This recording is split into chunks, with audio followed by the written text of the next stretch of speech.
All right, we'll go ahead and call to order the April 1st, 2024 commission meeting. This is meeting 2024-11. And up first is a prayer, followed by Pledge of Allegiance. And we have Kirk Larson with Grace Community Church here. Please and prayer.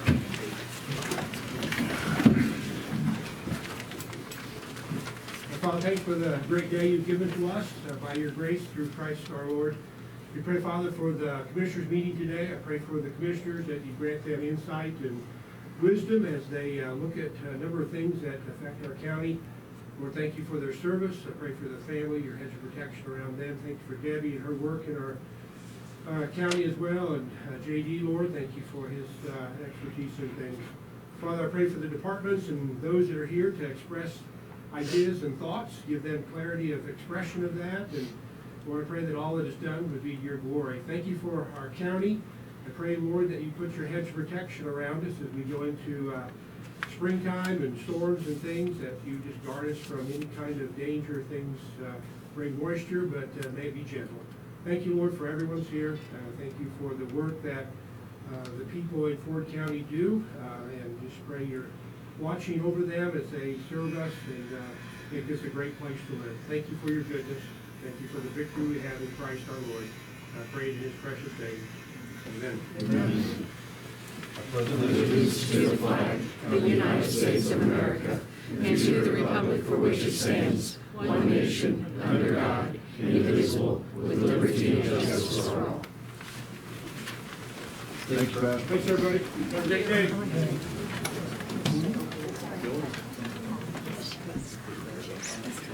All right, in front of us is a consent agenda with meeting minutes 2024, 07, 08, and 09.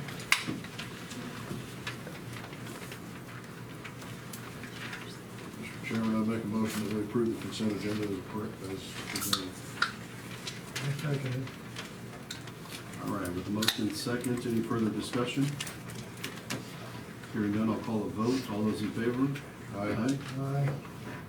Motion passes. Next up is approval for claims for payment. This is the amount of $670,591.75. Make a motion to approve the claims. I second it. All right, we have a motion second. Any further discussion? Hearing none, I'll call a vote. All those in favor? Aye. Motion passes. We're now at the point of the meeting where it's open public comment. Please limit it to 5 minutes per individual and 15 minutes per topic. Final action may be deferred until the next county commission meeting unless an emergency situation does exist. So the microphone is open if you want to address the commission.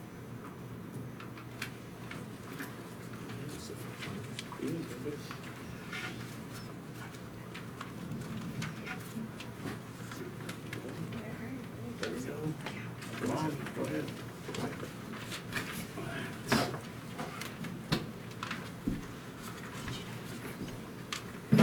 I'm Harvey Gerstein, Wood, Kansas, and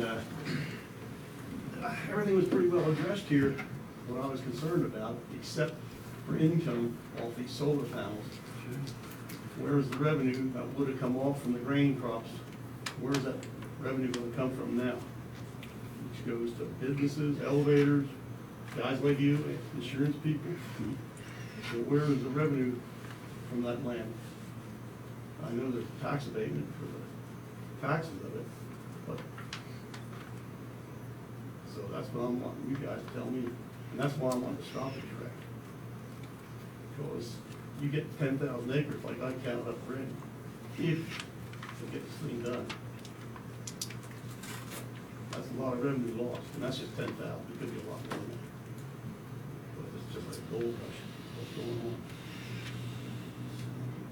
Anyway, that's the only question I got, but I'm dead against solar altogether. Now, we don't have to win either, but if they're there, let so be it.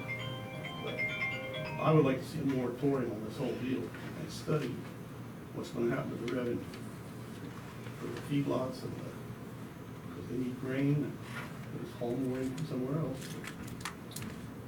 Okay, that's all I got to say. So you know where I'm at, guys. Thank you, Mr. Robert.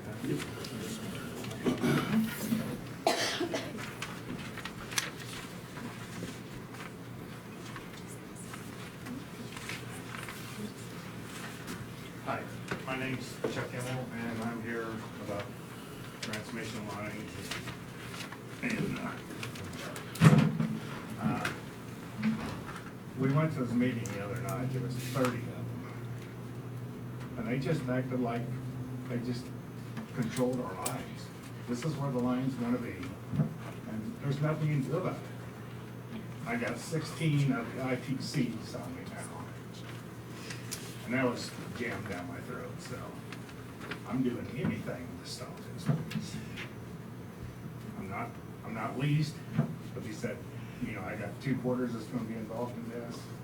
And I said, just like Stan, people that want it, put it on them. Let them farm around and spray around and plant around it. Cause I got a good 16 times on myself already, so. I just don't think it's right. And Chuck, you're talking about the transmission line Yes. for ITC? No, well, no, for this last solar farm that's going in, or the ones that they're trying to, line 5, that's not approved already. It's a wind The farm. proposed Buckland. Proposed Buckland. Gotcha. The Buckland to Ford line there. Okay. Chuck already has the ITC line that comes across down there. 16 of them. Good. Okay. So, it's just not fun. I mean, you're totally liable for it if you hit one, you know, you gotta replace the tire, is the power down? And I asked these people, I said, what happens with all this excess power? Oh, it's an interstate, none of it stays here. Right. So, our problem is, we get a look at all this, and I see New York City, Chicago lit up all night long, and that's where all that stuff's going to. It ain't doing us any good. School districts might get some if it's negotiated right, but other than that, we just get a look at it, so. Thank you. Yep. Thanks,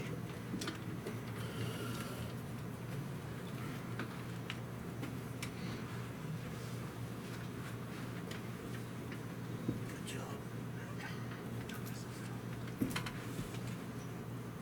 Okay. All right, we'll move on to unfinished business. First up is Kirk Michael. We have a service agreement, an engineering service agreement. We've tabled this from 2024-04 for further discussion.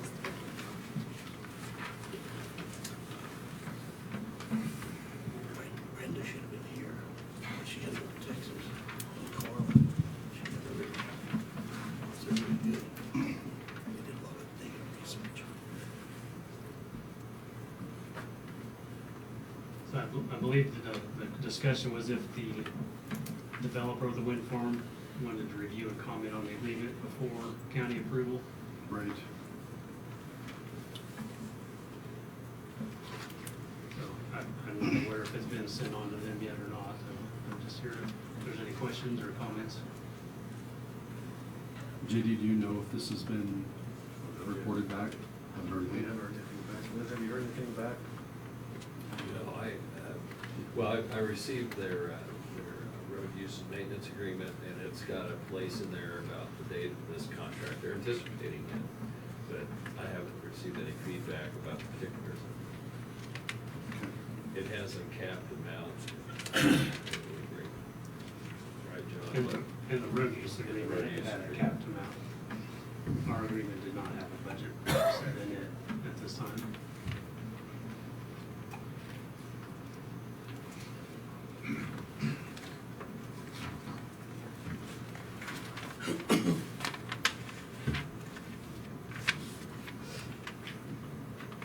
If the county would like, Kirk and Michael worked with this company frequently, we could reach out to them and ask them.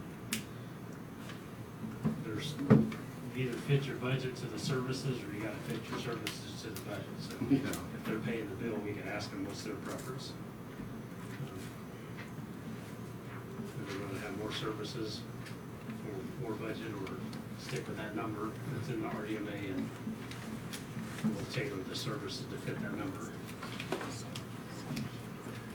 Generally, what it comes down to is really gonna be how much time we have a person on site for reconstruction. Right. And then probably what level of person that is, according to the chart. Yeah, which we would probably budget for the high end dollar amount, and if it ended up being somebody that's not at the same pay scale, that they would be there longer, so. Yeah, When you're talking about something a year and a half, that's part of the problem too, is the length of the time. demand for engineering staff is huge. Yeah, And our pay scale has gone up dramatically to employ people, just like a lot of other places. So we're still talking about services that may be a year and a half from now. So trying to project what's my cost gonna be in a year and a half. It's widely unknown. Are you talking about the dairy farm? I mean, the cheese plant? This is for Pioneer Creek Wind Farm. Oh, I don't know anything about that. Yeah, this is the I- one. I read what I've seen here, and that's about all I know. I So- thought you was talking about the cheese plant out there, and I could tell you anything about it. That looks like a big mistake. It's 117. I don't know. That's coming up in another agenda item here in a minute. But, so Pioneer Creek, and our contract would be with the county, so we're providing services on behalf of the county. So I guess when I said it's up to the wind farm, they're paying the bill, but the work is really for the county, so it's Right. give and take on both sides. And John, the road use and maintenance agreement has a lot of particulars in there about what services you're gonna provide. I mean, pre-construction, post-construction. Right. And that's spelled out in the road use. I mean, they already know that we're gonna have someone providing those services for us. Correct. And that they're gonna pay. And then it had the daily on-site person through construction as well, which on the last wind farm south of town, the name that we come to right now, but the one directly south of town, we ended up pulling our person off after about 80% of the project was done, so we were there through probably the heaviest. You went to farm out on the side of the road? Yes. Just want to know where you're Yeah, at. yeah, sure. So on that project, we were there, we had a person there through the heavy traffic times when they were building bases and hauling in all the components, and when they got down to more of the cleanup stuff, we pulled him off, because we had run out of budget to do the daily on-site inspection work, and then came back for the final punch list, development, once construction was basically done, and helped the county get repairs to the ditches and things done, ditches and roads. So that's really the part probably, if we're sticking to that budget numbers, our line would probably have to just tailor the amount of daily inspection to whatever that budget is. So we weren't talking about a huge amount of money here. Not compared to the cost of a wind farm. Well, no. As far as full service versus part-time, Right. yeah, I mean, it's hard, $50,000 to $100,000, something like that. Well, that's more than I was thinking. I was thinking we held this up on something else that wasn't all that big of a difference, but. Well, we never actually presented a budget with our agreement. right. Okay. And you, as a commission, you were just wondering if the developer had any concerns about that, not having a number, where their agreement with the county does have a number.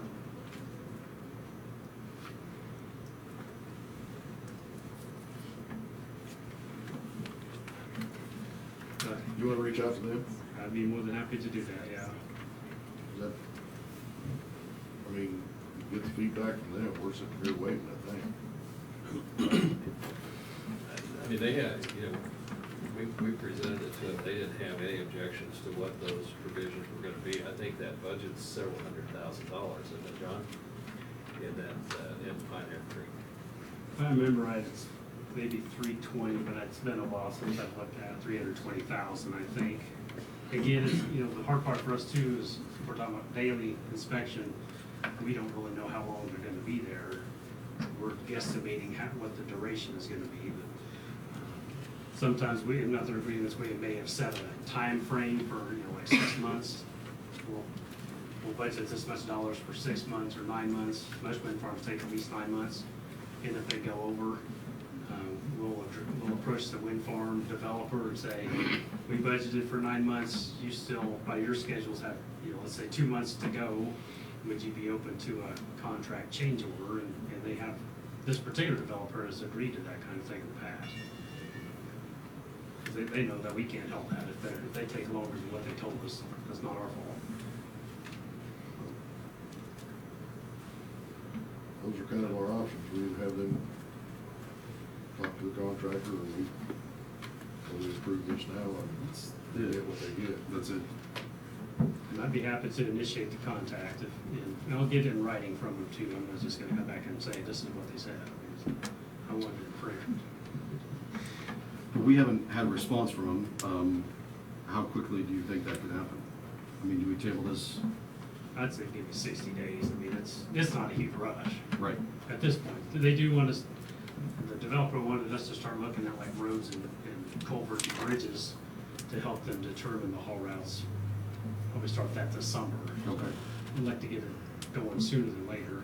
But construction of the wind farm isn't gonna happen for at least another year, if not more. So from that aspect, we're ways out yet. Right. Okay. So let's, if you would, agree to like, this is April, so maybe on the June, put it back in June, Okay. bring it up again. So make a motion to table this until our June meeting. First, Third. June 3rd. I'd make that motion. Second. All right, with a motion and second, I'll call a vote. All those in favor? Aye. Aye. Motion passes. Thanks, John. There is no legal counsel, so we are going right into the county administrator's report. I think John has a couple of back-to-back. So First two items. So the first item, to discuss and clarify the roundabout project, which is located at the intersection of Highway 56 and 283 on the south side of Dodge City. Also, you could say South Second Avenue coming down to Dodge City.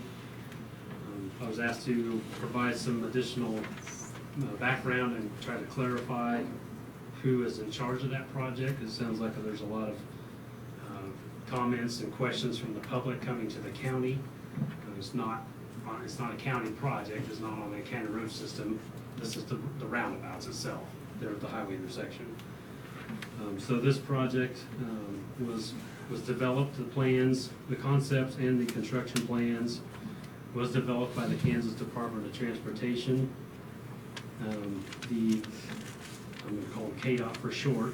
KDOT let the project to construction bids in December of 2022. KDOT received just one bid from Cost Construction, and they accepted that bid for, I'm just going to round up, about $8.6 million. The construction of the project is being administered by KDOT. So for this size of a concrete paving project, it is common for the contractor to bring in their own portable concrete ready-mix plant dedicated to only produce material for that particular project. And there might be a time that they could pick up a side project. I don't know that they have on this one, but that does happen sometimes. There's multiple reasons for that. One, this particular project not only does it have concrete paving, but it also has what's called a cement treated base that goes under the concrete paving. And I kind of liken that to a weak concrete pavement. It's gravel and sand and cement mixed together. It's mixed in the concrete plant, laid down by paver, and then they compact it and cure it like concrete. But it is actually the base. And most ready-mix plants aren't set up to do that with those materials. So they can use that to produce the cement treated base, and then they use the same plant to produce their own concrete. And benefit to the contractor is that plant is dedicated to their project. They're not, trying to work their paving job into other local jobs for the local ready-mix plants, which sometimes can be tricky. If the local ready-mix were not be hired for a project, they may have a hard time balancing both projects together. So by having a dedicated ready-mix, they can get concrete on demand when they need it. They don't have to wait for other projects. Also, local ready-mix plants may not be able to produce the volume of concrete needed for this size of a project. The roundabout itself is going to be in a lot of small pieces, but in this particular instance, they have the 2 miles also that they're paving. As far as contractual completion dates, I know this has probably been discussed in past meetings, but by contract, the project was to be open to unrestricted traffic by December 15th of 2023. Obviously, that has not happened. If you've been down there recently, it's still got traffic control up there, and you're kind of going through a detour. By contract, if the contractor did not have the road open to unrestricted traffic by December 15th, 2023, they are being assessed by KDOT liquidated damages in the amount of $3,000 per day. That excludes Sundays and legal holidays. So typically 6 days a week, Monday through Saturday, they're getting charged $3,000 per day. Once the project is open to unrestricted traffic, if it was, I should say, but they still had cleanup work to do, say on the dirt work and erosion control items, putting down grass seed off the road. If that was not completed by March 29th of 2024, which that date is now expired as well, they would be assessed liquidated damages in the amount of $1,500 per day, excluding Sundays and legal holidays. So right now, they're still in the $3,000 per day until the road is open to unrestricted traffic, and then once that happens and they're doing cleanup work, grass seed and whatnot, the damages will drop to $1,500 per day until everything is done. The best information that I have today from the contractors, they plan to have the road open to unrestricted traffic sometime in June of this year. And I guess to, again, reinforce that this project is being run by the Kansas Department of Transportation. KDOT had put out a public service announcement in December 15th with contacts, one with a local person and one with the district public affairs manager in Garden City. So that's the summary of what I wanted to share today about the roundabouts, South Dodge.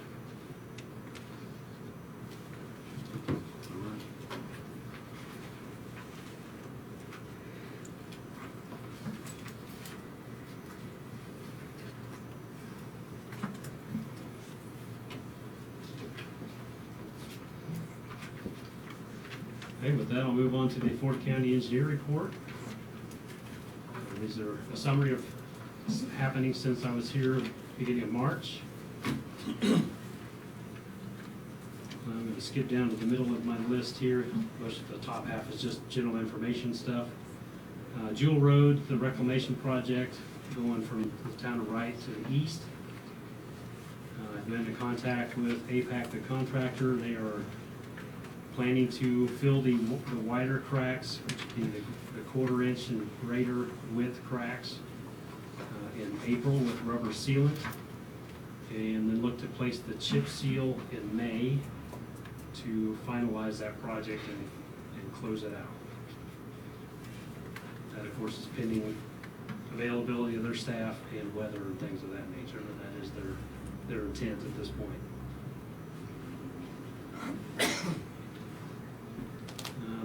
I'm going to skip. I have some information about the passing lane projects, but there really hasn't been much happen out there since the last month, so I'll just skip over that. Same with the, we've already talked about transmission lines a little bit, but the Pioneer Creek Wind Farm, there's nothing active with that currently. I'm going to go on the back side of the page. There's 2 bridge replacement projects that Kirk and Michael is producing plans for. Off System 50 Bridge, which is on 120 Road. Off System 101, which is on 135 Road, northeast part of the county. Basically, I just wanted to note there that typically KDOT opens the call for projects for their funding around June. So when that happens, we'll plan to submit those 2 bridges for KDOT funding again for the replacement. The design is about 75% done, and we are in process of obtaining the permits necessary from the state and federal for Army Corps of Engineers for those projects.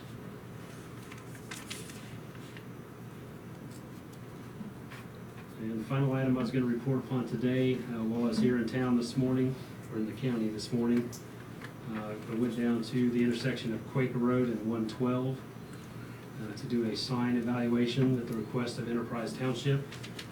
They had asked if it would be allowable to install yield signs for one direction of travel, or I should say 2 directions of travel, but one east on the one leg of the intersection. So they evaluated the intersection. I'll go back and look at the manual of uniform traffic control devices and produce a recommendation. And then if they would like to go forward with a resolution, I can produce a resolution for the commissioners on behalf of that township to approve installation of signs. And that's the conclusion of my update for today. The only new thing I had on there was off Garnett. I know several years ago, Jenny and I actually went out and looked at a gentleman's backyard where off Garnett and Avenue A where they connect. Mhm. It looks like Cox Communications and AT&T continue to go out there and dig up that corner because of the T1 lines with any of the fiber. Southwest corner. Southwest, yep.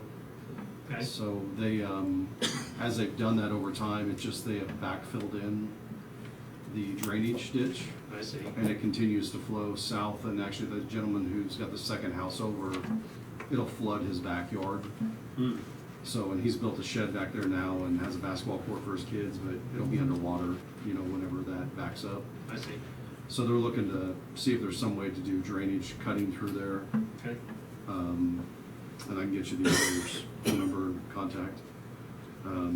He's actually willing to partner and pay for some of this, because in his mind, it's just been too long and he's ready to move forward with it. But I think it has to do with the question, is it township, is it county? And based on it being Garnett, I'm not sure if it's fully township. But it's something that we almost have to address with AT&T and have that conversation with them, because it just continues to mound up. Okay. And instead of flowing down and then coming back down Avenue A, it just backs up in his yard and everything from the. Gotcha. Yeah. As far as the right of way, since A and Garnett are both county roads, it would be county right of way. Okay. I guess the question be, is it the responsibility of the utility company to dress it up versus the Sure. county just gonna get it done? Yeah.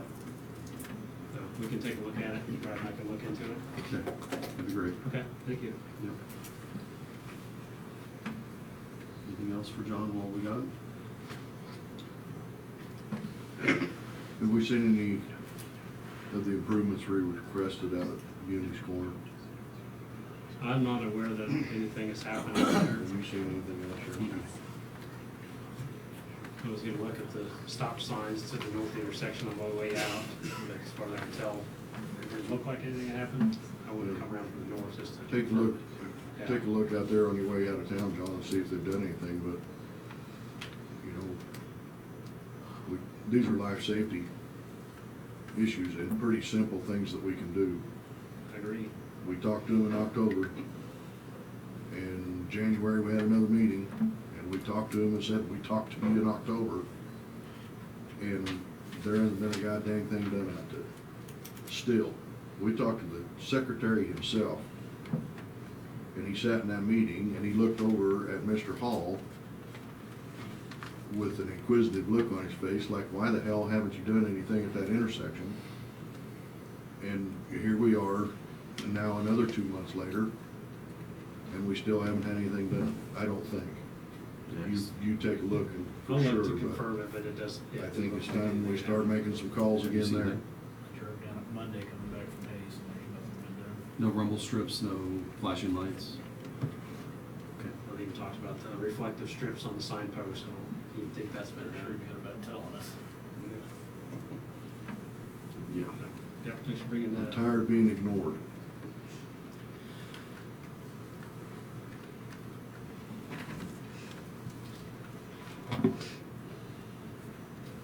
I'll let you know. Thank you, There's John. not anything else, gentlemen? You answered my questions on those lines, I can tell you that right now. Okay, good. Because I got a friend back there that I've known all my life, and he was really upset about those lines. And I'm not mad at him, I wanted that information so I could talk to you. Sure. Very good. And he's back there grinning. He's back there grinning. But it's okay. I hope that helps. Gets the conversation started anyway. I'm going to tell you one thing about it. The last meeting we had here, he was upset.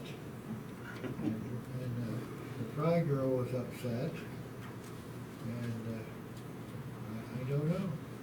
It's, and I seen some of the people here today was upset too, about the lines. And I don't know nothing about it. I can't stop it. John, thank you for your time. Thank you, guys.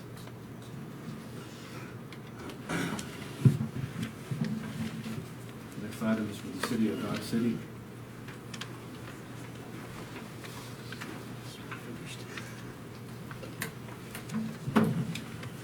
Welcome.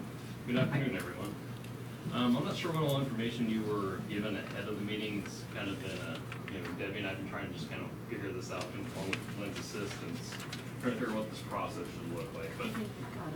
Okay, I'll just give you a copy of the resolution the city passed, the original petition, as well as a map too, just maybe for your point of reference here.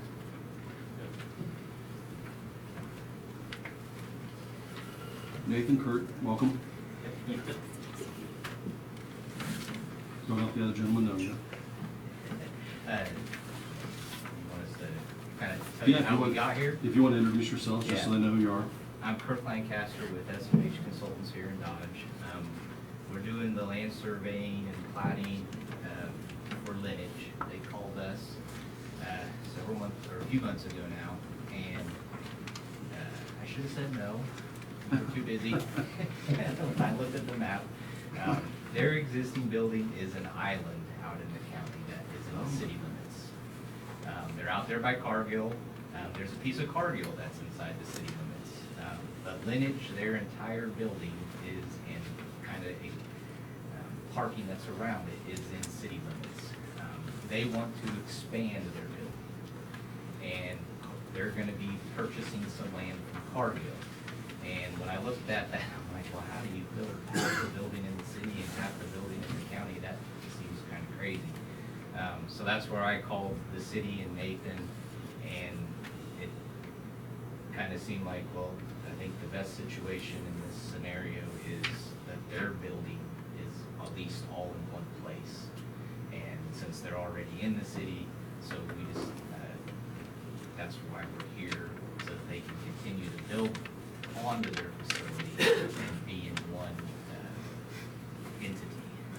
So they're petitioning to purchase land from Cargill about 300 foot north and 350 foot east and west, so that they can build their expansion. And that's where Nathan's, in that resolution, that was the first step, because I guess this is a unique scenario with the state government and how we have to handle this. Nathan Little, City of Dodge City. Yeah, it's unique and, well, it's unique for me because over the last 10 years, they've changed their annexation process 3 or 4 times, and it's just constantly moving target. The city or the state? State. Okay.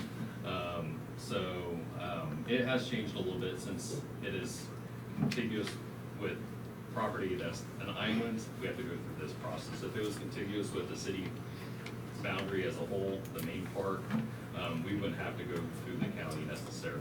It just kind of depends on the circumstances. There's a lot of different scenarios. So I was trying to figure out how to go through this, but basically it just states, Kansas Statute 12-520C, that since it's not contiguous to this main city boundary, that we need to take this to the county for review and then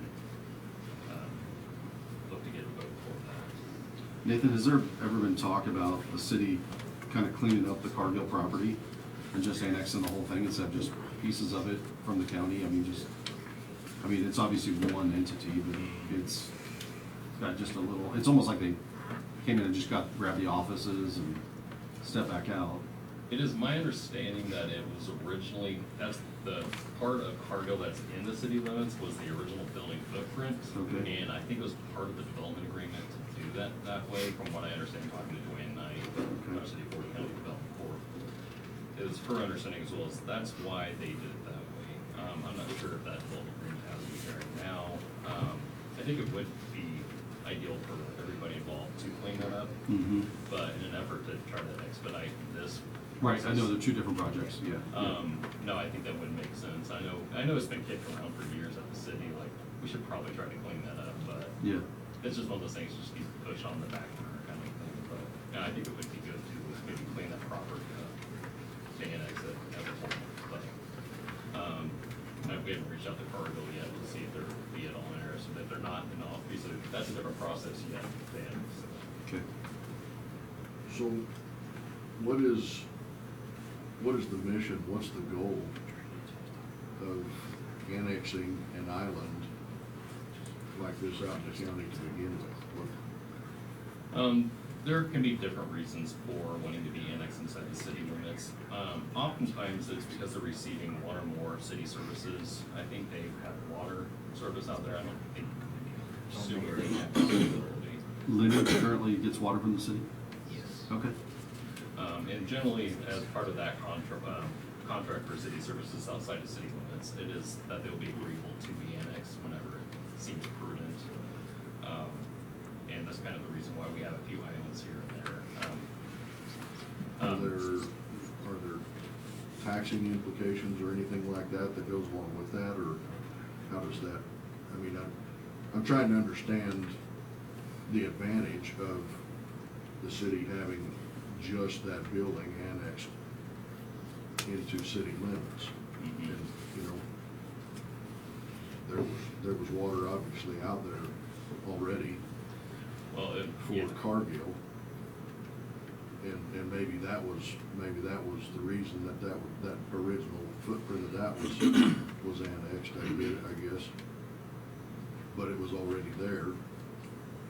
You have the little town of Wright over here that enjoys water, I think, from the city, and it's not annexed. Mhm. So, you know, I'm just trying to understand why we're going through and annexing properties that are not in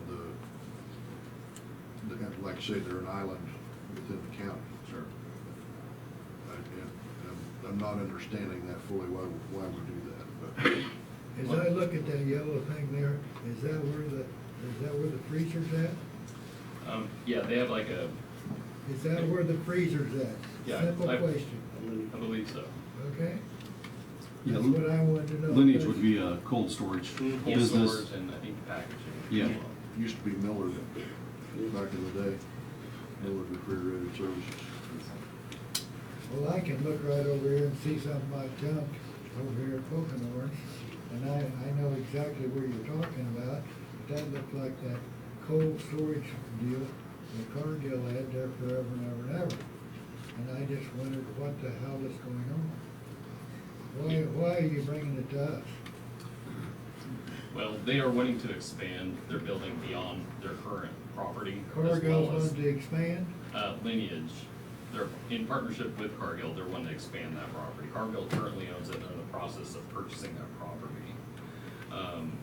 And to answer Mr. Tassett's question, oftentimes it is to receive city services, whether it's water, sewer, and that's usually our requirement. Sometimes it doesn't make sense to annex, but we usually prefer that if we're gonna offer city services to be annexed into the city limits. Occasionally it does create islands, but to avoid, I mean, islands aren't ideal either, but we don't really wanna annex a whole swath of property, whether it's agriculture use or something else. And of course, that involves a different process too. If they're not petitioning or wanting to be in the city limits, if they protest, then that can make this process go from 5 to 6 weeks to a year or more potentially if they're protesting it, because there's a lot of different processes involved. So by annexing, are they then paying city taxes that they wouldn't have paid before? Yes. Yeah, as far as Okay. property taxes, it was. Okay, that's where I'm trying to get Sure. to, is that's how they're paying for those services that they're receiving. Mhm, correct. That's not a fee-based type of thing that they're getting, they're paying for that through taxes. Yes. Okay. Now I'm starting to track where you're talking about. Okay.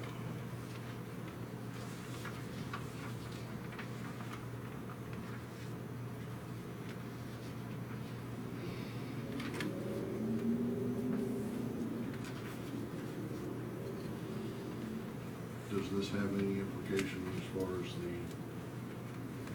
the taxes that we would, That's the side of it I don't know. I don't know that we necessarily would gain or lose anything here, based on the fact that it's basically a parking lot or dirt, grass. Carolyn's There's here. a building there. I Yeah. get an estimate for, Rob Boyd asked me if I could tell him what the tax implications would be. So this is 2.4 acres, I believe, I don't have it right in front of me. Yeah, you're correct. About 2.4 acres of ground that they're wanting to, so I broke that out to see what the value of that portion was. It's roughly $10,000, so we're looking at taxes, and I estimated that with the 2023 mill levy. I estimate just under $400 annually for that 2 acres that the county would be losing. we would be, by doing this, we're relinquishing, About $400 Okay. in tax dollars. But what then- have we relinquished on the whole property? That would be pretty substantial. I'd have to look at, I would have to look and see what that parcel is valued at, but I can get that for you. And as it gets built, and we add on to it, that's not gonna be $400 there, or is it? On that particular portion for lineage, no, that would, See, that's- yeah, you're, Now we're talking as you add, about, as you add value, yeah. now we're talking about the real numbers. Correct. Yeah, they would definitely, they as in the city, would be gaining that. And we would be losing. We would be losing what we currently have. Yeah. But they're probably still tying this back into the water that's there. I don't know if they're gonna tie into sewer at this point. I mean, they could with the facility if they build something new. But, I mean, that's in a sense what it is.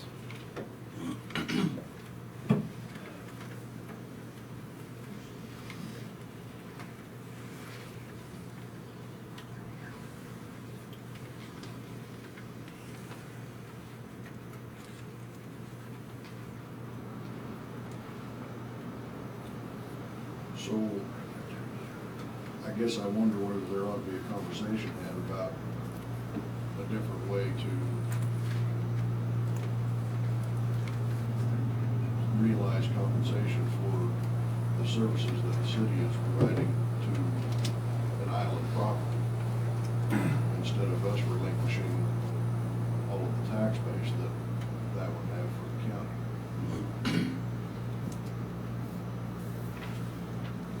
I don't know how much water they use out there, or how much taxes they're realizing from that piece of property now. But I don't know, it might be pretty expensive water.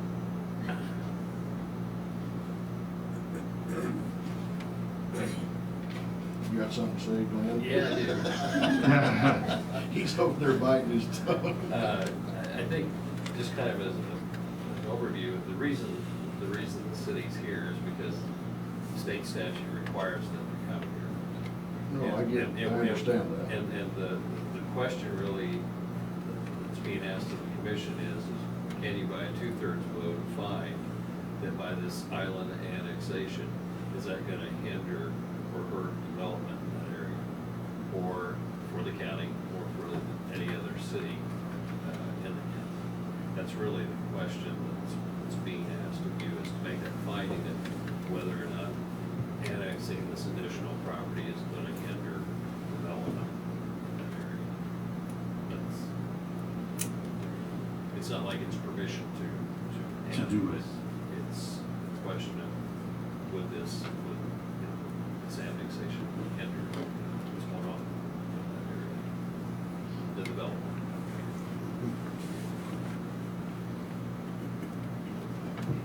And they're obviously wanting to expand because Cargill's doing more business or has grown itself. Well, part of it's already been island annexed in the existing property. The Miller warehouse was annexed in, I believe, right? Yeah. Yeah. So this is just an extension of that.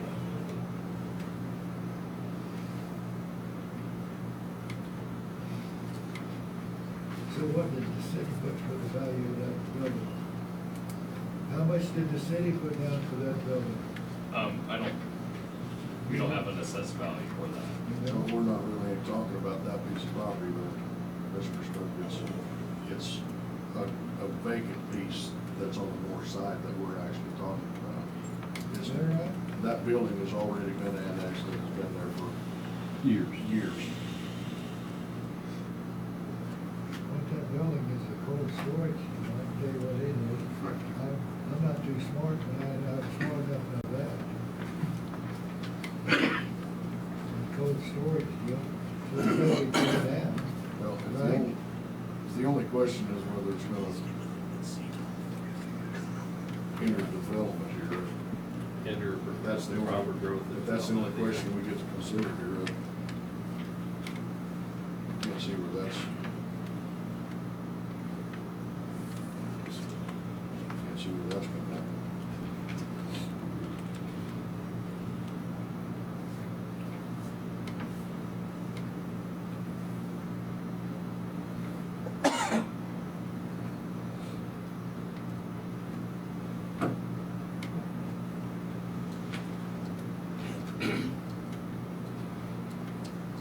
Can you understand my concern about seeing that kind of thing? Absolutely. I think, you know, Nathan, and just to kind of, since you're the city entity that we're discussing with, a lot of times when it comes to the county and the city, there's little things to where we're just like, just bring some light to it and clarify, whether it's a road where the north side's the counties, the south side's the cities. We just try and bring clarity to all that and just, let's just either be a city road or a county road. Move on, so we know who's gonna fix what. And I think when it comes to this, I mean, I've always had questions about why Cargill's offices are literally the city and then everything else is the county, and if there's a fire, everybody's responding. So instead of just one entity being concerned about it, or if there's an incident with an employee, we're rolling sheriffs out there along with the city police. So it's always been one of those where it'd be nice to actually have clarification on those.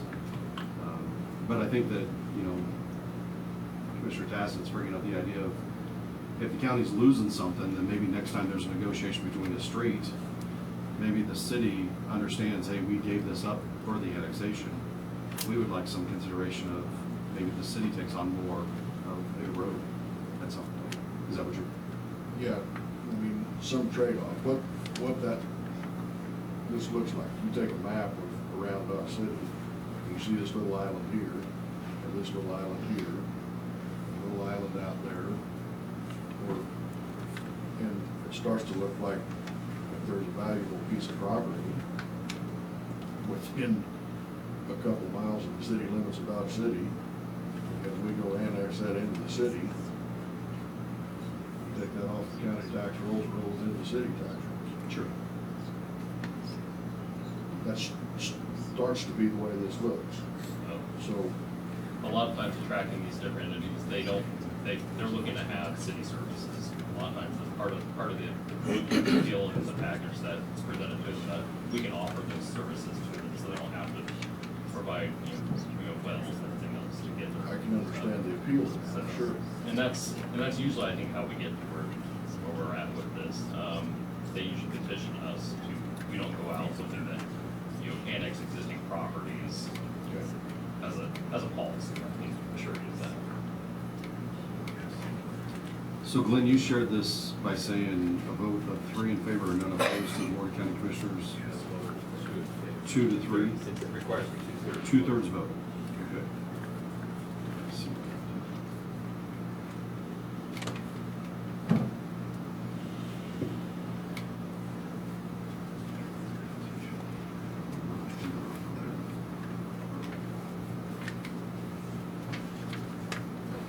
That resolution was prepared in anticipation.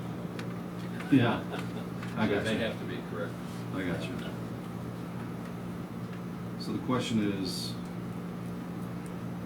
to the Board of County Commissioners of Ford County, by a 2/3 vote of the members, therefore find and determine that the annexation of the land will not hinder or prevent the proper growth and development of the area, or that any other incorporated city located within the county.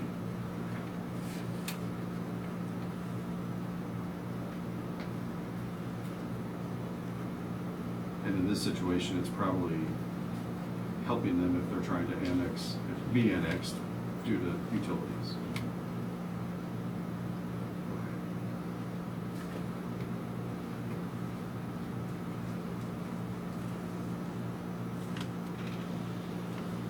So I guess I'd make a motion to adopt resolution, this is 2024-20, as presented. I would second. So we have a motion, second. Any further discussion on the annexation? I'll call the vote. All those in favor? Aye. Motion passes. Thank you for being in front of us. Thank you. Thanks. Thanks for trying to help me understand. Yeah. The wording of shall not hinder. Next item is for Compass Behavioral Health, and we have Nicole Butler here.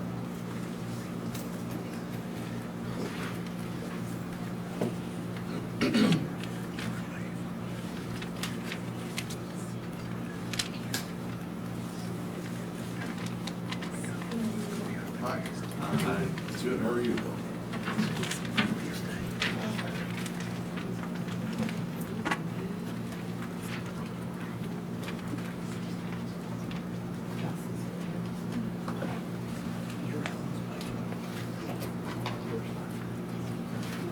Nicole, we see you about once a year, don't we? You do. Is it about this most of the time? Yes, yes, yes. It's our emergency solutions grant. We just are needing permission from you guys to be able to provide the grant, and we do our own financials and everything through Compass Behavioral Health, but we have to get permission for you guys to allow us to do that. So, And this is a budget that helps out people that are homeless? yes. We have two programs, homeless prevention and rapid rehousing. Homeless prevention helps those individuals that are at risk of losing their home, so they may have already be housed and be behind on their rent. And rapid rehousing is for the individuals that are homeless. And so this is for Fort County. So this is our proposed budget for 2024. And then I just attached some additional information as to the program and some of the different services that we provide within those two programs. And if somebody is in need of this assistance, they contact Compass? Yes, they can. Is that the best angle? Generally, yes. We have, we are considered to be an access point, so they can come in and get an assessment. Okay. Everything has kind of changed now. It's kind of trickled down from the state, and we are now part of a coordinated treatment system where they come in and get an assessment, and then they go into the system, and all the housing programs within the Southwest Kansas can see them. And then if they have openings, they can select to work with them or not. So, yeah, they can just walk in the door and ask, and we'll try to give them an assessment then. Do you get any referrals from other agencies or anything like that? We do. And again, we meet quarterly with the other community agencies here in town to talk about, or like I said, they're all part of the coordinated increase. We share mutual people that come through Dodge City, Fort County, or whatnot. And do you coordinate with any landlords or anything like that? Quite a few. Okay, I think that's Quite a a few. great deal. Yeah. If somebody knows, hey, this family's kind of falling on some hard times, they're behind on my rent, Yeah. and they can refer them over there to you, I think it's, We do, and we have several that are housed, and landlords do call us if they notice that some of our individuals are struggling or are behind in their rent, and they know that they're receiving our funding, then they will contact us. And we have case managers that are through Compass that will go out and meet with them and talk with the landlords through our housing program so that we can help them to stay housed or try to find housing. It has been very difficult this year. We have not had a lot of housing opportunities for low income, but we're hoping there'll be more. So, yeah. okay. Mr. Chairman, I make a motion that we approve the 2024 Emergency Solutions Grant Services Agreement with Compass Behavior Health. I'd second. All right, we have a motion and second. Any further discussion with Nicole? Hearing none, I'll call a vote. All those in favor? Aye. Thank you for your time. All right, thank you guys.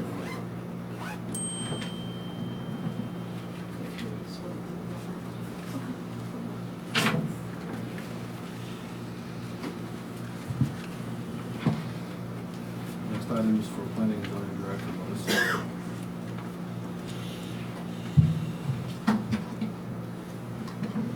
Good afternoon, gentlemen.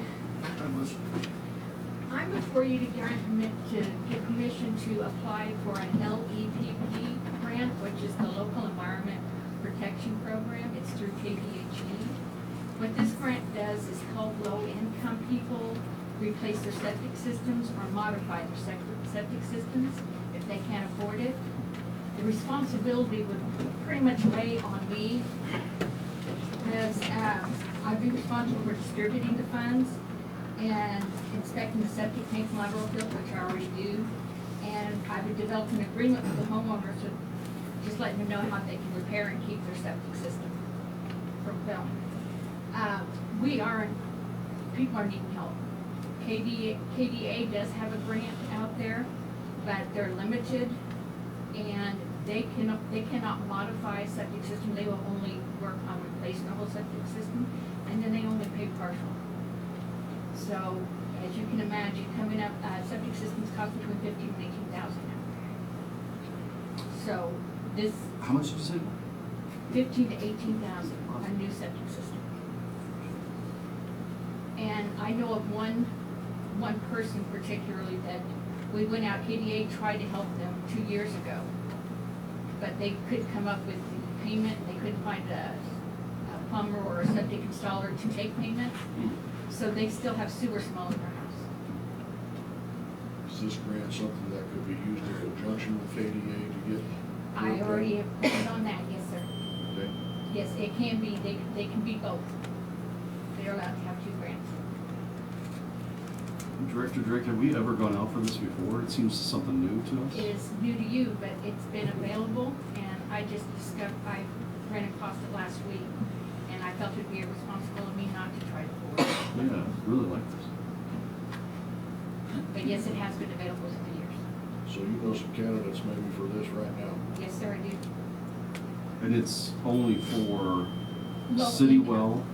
Well, it's Sorry, for not water city well. testing, Well, water testing, okay. or, which Septic. we do water testing here for free. But mostly I think I'd be using it for the septic. Yeah. Okay. I make a motion to approve the LEPP grant application. I second it. All right, with the motion and second, any further discussion on that? Hearing none, I'll call a vote. All those in favor? Aye. Thank you, Appreciate gentlemen, I that. appreciate it. Thanks for finding it.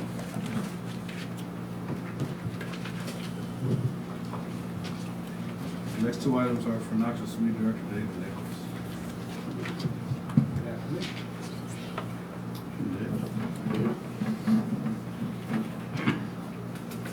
First thing I have is asking for you to approve an invoice from CanEquip, invoice number 15W142862.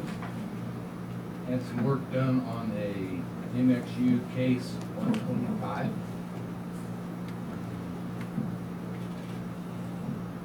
Had to rebuild the whole transmission, which is unexpected. Got a new transmission out of it. Total was $22,869. What year is this? 2015. Okay.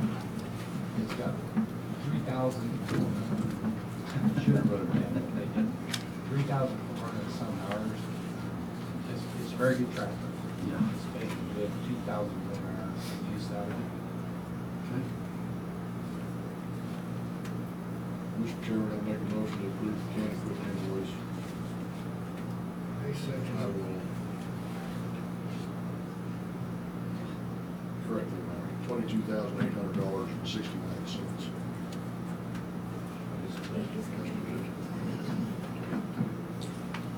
Mr. Swift, still second? I second it. All right. So we have motion and second. I'll go ahead and just call a vote. All those in favor? Aye. Thank you. Next thing I have on the agenda is the 2024 management plan. This is sent to the Department of Agriculture every year. It's pretty much the same as last year. I did add in a couple of places that we're gonna watch for new infestations along the right-of-ways where all the road work, construction has been done. I'm expecting bindweed and probably some Johnson grass new infestations, 400, 112 down there. And that's basically the only thing I really added on this year. Are there any questions?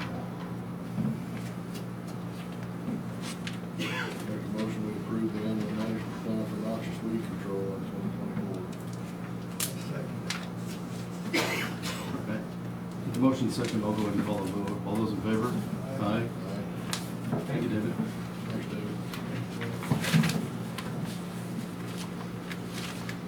The next two items are for communications with Director Elliott Link.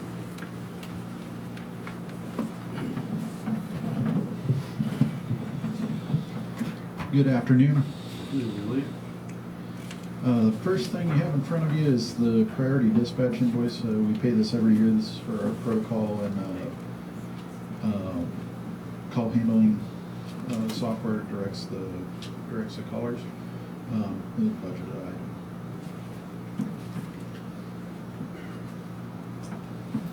Commissioners, I make a motion that we approve priority dispatch invoice for $21,000 as presented. That's second. With the motion second, any further discussion? Hearing none, I'll call a vote. All those in favor? Aye. Thank you. And the second item is our annual billing statement from Kansas Department of Transportation. This allows us to connect our radio system into the radio core. We pay a T1 line usage equivalency for two T1s out of the port side. They bill this annually instead of monthly to simplify logistics on their end. And this is another budgeted item that we pay each year. We move to approve the annual utility bill statement for KDOT, $13,200. I'll second that. With the motion second, any further discussion for Director Link? Hearing none, I'll call a vote. All those in favor? Aye. Thank you. Thank you.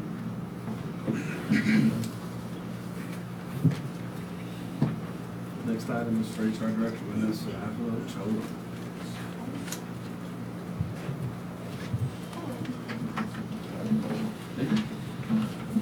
All right, so Port County carries its workers' compensation insurance through PayWork, and this insurance provides medical expenses, lost wages, and rehabilitation costs to the employees who are injured on the job. The payroll projections given for 2023 were lower than the actual payroll incurred, so this invoice is to cover the difference. And invoice 475 is for a total of $33,885.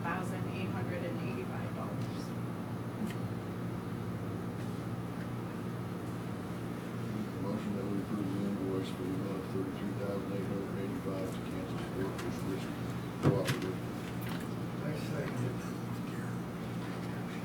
All right, we have a motion second to approve the Kansas Workers Risk Cooperation for counties.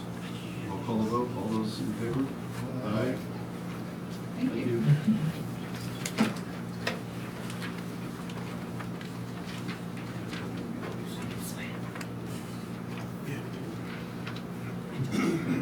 Upcoming meetings, we have the special budget work session for department heads. That will be at 8 a.m. in this room, beginning April 15th. We have the Kansas County Commissioners Association Annual Conference. That's April 16th to the 18th. It's at the Kansas Crossing Casino in Pittsburgh, Kansas. We have the CFAB meeting. That will be April 17th at 6:30 p.m. Municipal Services Building. That is a tentative date. once that is solid, I'll let you guys know. We have the Kansas City County Manager Conference, April 25th to 26th. That's in Lawrence. And that is all I have for the admin report, Mr. Chairman. All right, gentlemen, I'd make a motion to adjourn. I second. Motion second, any further discussion? Hearing none, I'll call a vote. All those in favor? Aye. Thank you.